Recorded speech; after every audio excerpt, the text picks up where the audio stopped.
Hey guys, how's it going? So you've seen recent content from us about the Newport NS130 and also the Lite Skiff Air, which we'll refer to as the LSA for short. You're probably wondering, because they look so similar, which boat you should get. Now the short answer, if you just want the short answer, neither boat is better. They're quite different in terms of how they act, so one is going to suit more than the other. If you want my personal pick, the Newport is my favorite, but the Lite Skiff Air is much more capable. So now that you know those things, I don't know why you would want to watch the rest of this video, but if you want to understand how I came to those conclusions, this video is for you.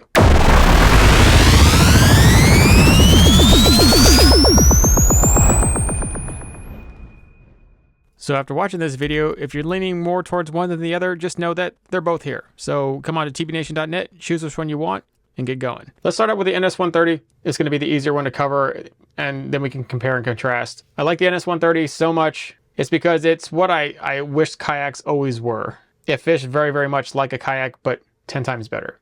For one, it was 10 times more stable. The hull is extremely light, so paddling it is not an issue.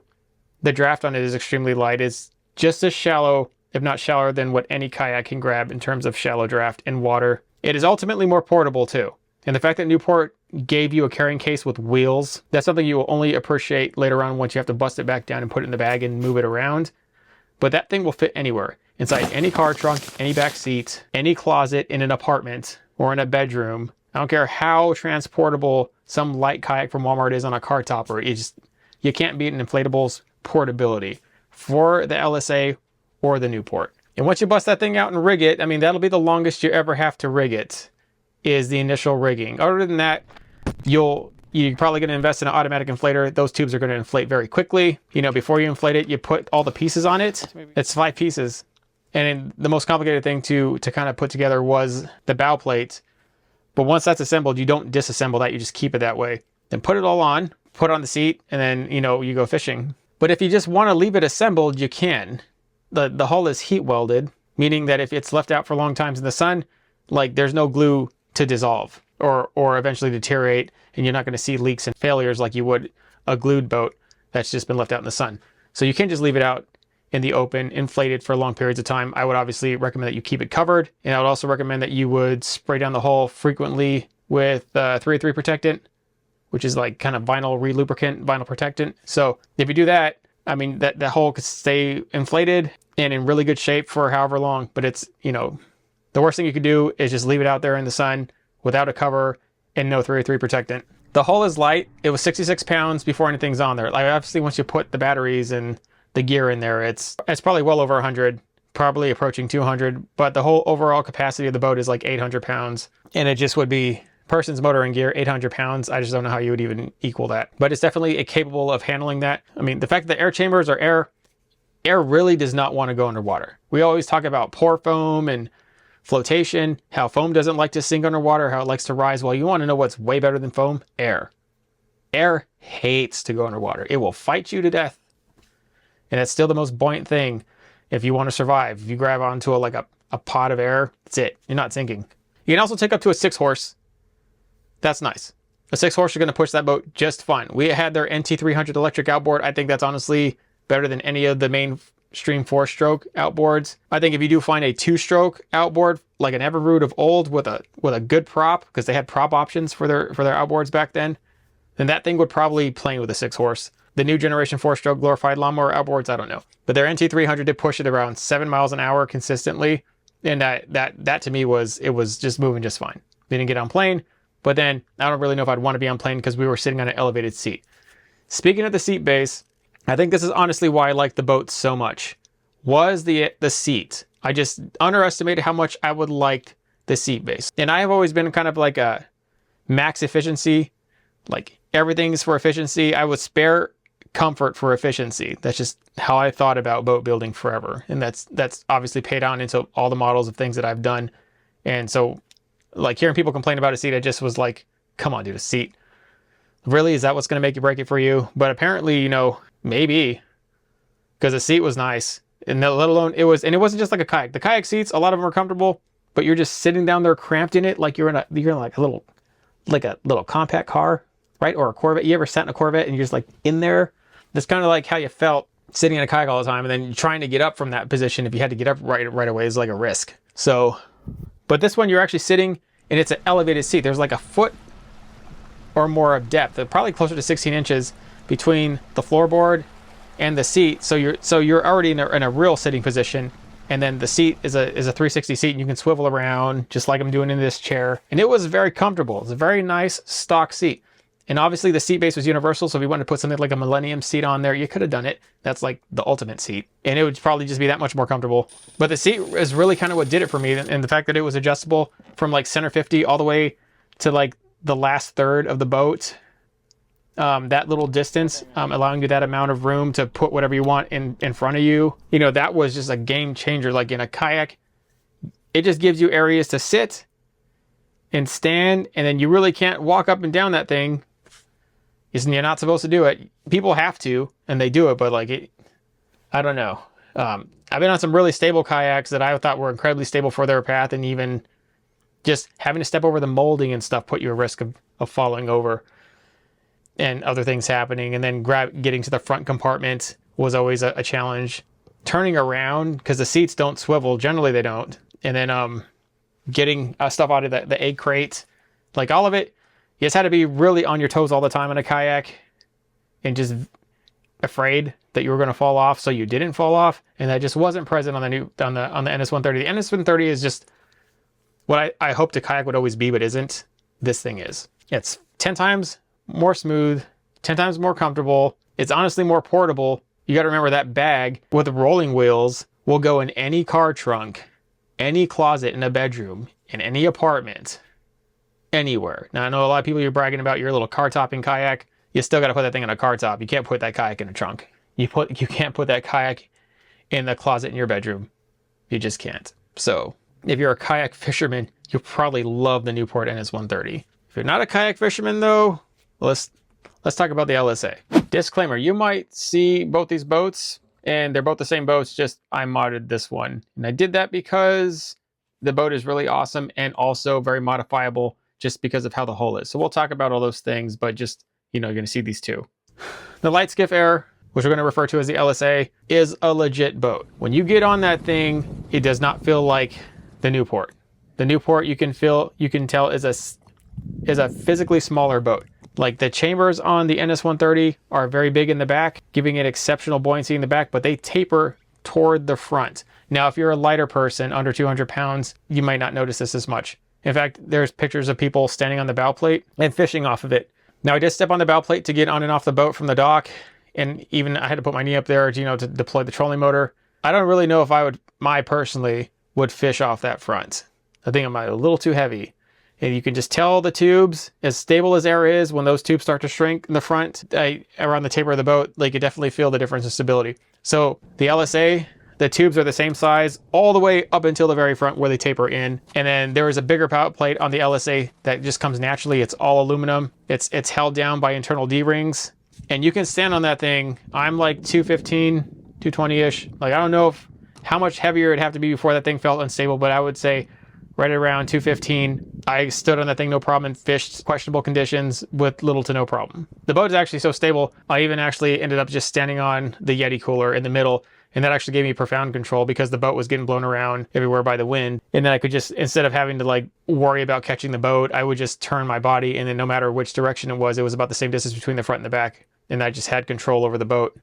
While the boat was in electronic anchor mode with auto boat. So I think standing on a Yeti cooler in the Newport, I did honestly try it, and then I immediately did not try it.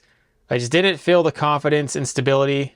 Though the Newport was incredibly stable, I just didn't feel the same confidence and stability with the Newport as I did with the Lite Skiff Air. You could just tell the major difference. Also, the Lite Skiff Air, if we're talking about robustness, it's got that entire HD coating on the bottom, that rubber coating, and that allows you to just abuse the boat. Ryan over here is just dragging it upstairs. I would have told him to get a kayak dolly or something, but he just drugged the boat without any sort of rub pads. Now, to be fair, the Newport does have rub pads on the bottom, which is just a thicker, just an additional layer of vinyl there on top of the parent vinyl of the hull, but it's only one section. It's probably going to be the section that comes into most contact, but you know, that's just more vinyl. It's something. A lot of hulls have nothing, so at least there's something there. But like added vinyl patch is in no way comparable to an HD rubber coating. It's just not. The rubber coating is legit. So I got a lot of questions. This thing's great until it goes around oyster beds. Well, I have my friend LEX took this boat and put it on some oyster beds, and I mean, this is the result. We're doing a stream test today. We're gonna take this inflatable, we're gonna run it through oysters. Oyster bed. And I'm gonna treat it like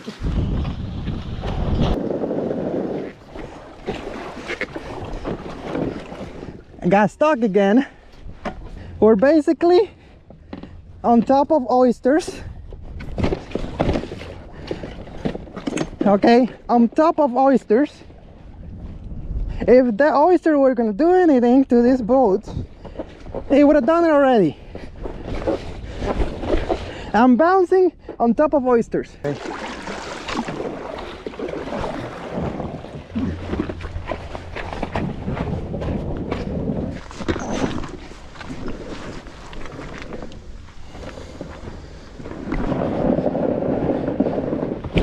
We just finished the test. I just took my boat from there. I was gonna remove the stuff from the boat so I could flip it over, but I'm gonna flip it over right now. Let's survey the damage. Look here on the bow. I see some like little thingies and minor stuff, nothing deep. All right, okay, I dragged this thing a lot through here. I don't see any damage, man. I don't see any air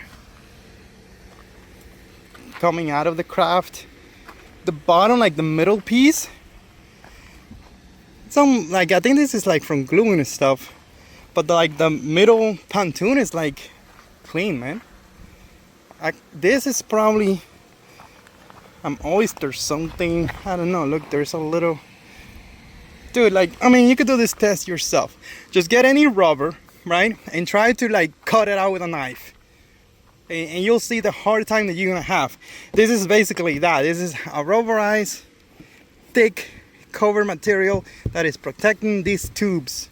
Now, I mean, he also has a Newport NS130, and I'm not really sure if he would do the same thing on a Newport NS130. Maybe he'll make a response video to this, and we'll see what he likes. But both him, Justin Lammers, Kayak DIY, and myself, we all agree the Newport is more pleasant to fish on. All three of us kind of unanimously agree that the LSA is way more capable in terms of just durability, robustness. It is a true two-person rig.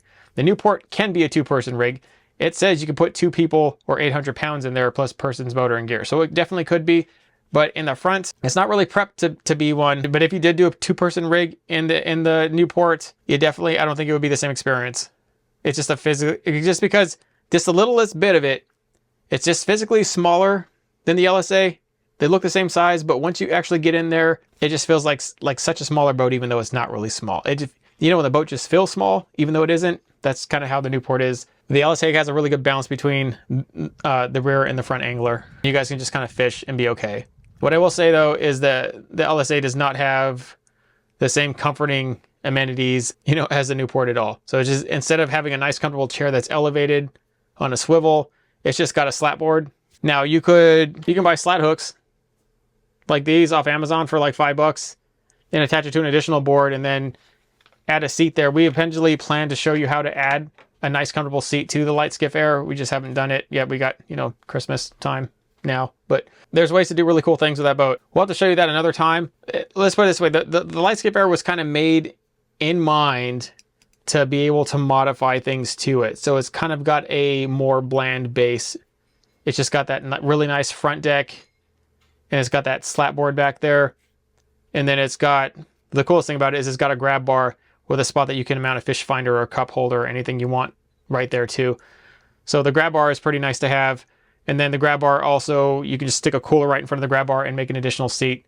So that's actually is my preferred way to do it. Like getting a 24 to a 45 quart Yeti or equivalent and putting it right there and sitting on it. I thought I also used that for storage initially, because the whole thing about the inflatables, the storage, that is always a sore subject. It always stinks. But the other big thing was the D-rings around the side of the Lite Skiff Air allowed me to modify and put decks on it. At least our front deck. which I then incorporated like storage lids and then made storage like an actual boat. And it was completely game changing. I only had one lid too. If I'd have put two in there, that would have been fantastic. I also hid the battery under there in the front deck. And it was so cool I made a rear deck. And then at that point in time, I could have just taken the grab bar out and really used it like a very, very stable, because you gotta remember this thing's as stable as about a 1648 John boat, maybe more. Just because it's 4-foot beam and it's 4-foot beam with air chambers. And walking from the front to the back is nothing. Now, but I ended up keeping the grab bar in there with the cooler because for one, having the cooler is nice. You actually use the cooler for what it's meant for, drinks and food, because you now have storage. You don't have to use your cooler for storage. And then there's a point in times where I just kind of sat there on the cooler and I kind of just enjoyed my time sitting there on the cooler. I mean, it was not near as comfortable as sitting in the Newport seat, but it was still something. And when I wanted to stand on the deck, I did. So there's times where standing on your deck to fish gives you a profound advantage over sitting. And there's sometimes where sitting is just better. And I could at least do both in it. And the bigger thing though is the Lite Skiff Air's ability to plane. It's rated for a 9.9. I put a 15 on it just to see what it was made of. And the 15 got it on plane in 1 second. 1 second. I went immediately on plane. This is the one case where I would tell you that a 15 is probably surely overkill for the boat. That two people of fair weight could probably plane in that boat with a 9.9. Now granted, the hull is heavier than the Newport's, mainly because it's got that thicker coating on the bottom and that it's a slightly bigger hull, but it's still incredibly light. If we're talking about, you know, comparing things to like say an aluminum boat or in even most kayaks the same size, it's way lighter. It's probably closer to 100 pounds the entire hull. It's not quite 100, I don't think, but I mean at 66 pounds, it's really hard to beat that Newport hull, but it's still very easily doable.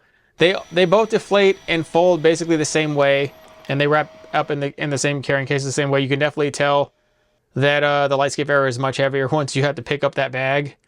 The bag does not have wheels, and that sucks.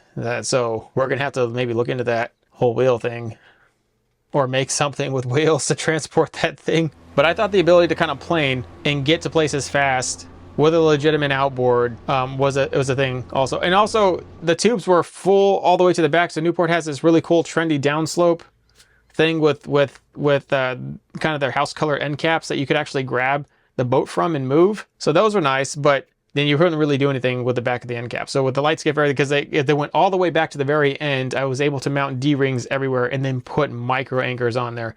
And micro anchors were, in my opinion, a sorely needed thing for inflatables because they just get carried by wind. And like in a minute, the wind can just blow you, and then you're like on the shoreline way faster than like you would be if you were an aluminum boat or like probably even a kayak. Like the wind will just carry an inflatable because they're so light. And the ability to just micro anchor immediately, or just micro anchor in the shallows where using electronic spot lock on a trolling motor is not really, it's like stupid. Having that ability was really nice. I was not able to replicate that on the Newport or any hull that has like a downsloping back. There is ways, but it was just more complicated. And honestly, I really like the simplicity of Newport. Like their whole integrated system, pretty much the entire boat was a proprietary system. Everything on that boat, with the exception of the house battery, which they make, by the way, they make a 12 volt 50 amp. The house battery and the Autoboat Smart Head, those were the only things that were not proprietary on that boat. But I was using Newport's NV series trolling motor up front with the Smart Head. That's how we got the Smart Head to work. Just the whole thing was just such a seamless, nice integration. So sometimes proprietary setups, when everything is truly made to work with everything, it's very nice. Sticking a bunch of third-party integrations and extra additional mods to the boat to make it work, it's a little harder, but also a really good outcome. It's just those things. You got to ask yourself, are you willing to put up with a slightly heavier boat with less initial comfort accommodations, all for the capability of strength and durability and speed? Or are you willing to deal with something that is a little slower, smaller, slightly less capable, and primarily meant for one person, but is a blast to fish out of, way more comfortable, is lighter, more portable, and you can buy a complete proprietary setup that works seamlessly? And that's just kind of what it comes down to. You're probably a specific type of fisherman or woman with specific preferences that you like, and just based on these things, one of these is going to suit you better than the other. But either way, both boats are fantastic. You can check them both down here, tbnation.net. The links for both are pinned to this video and also pinned in the comment section. Thank you so much.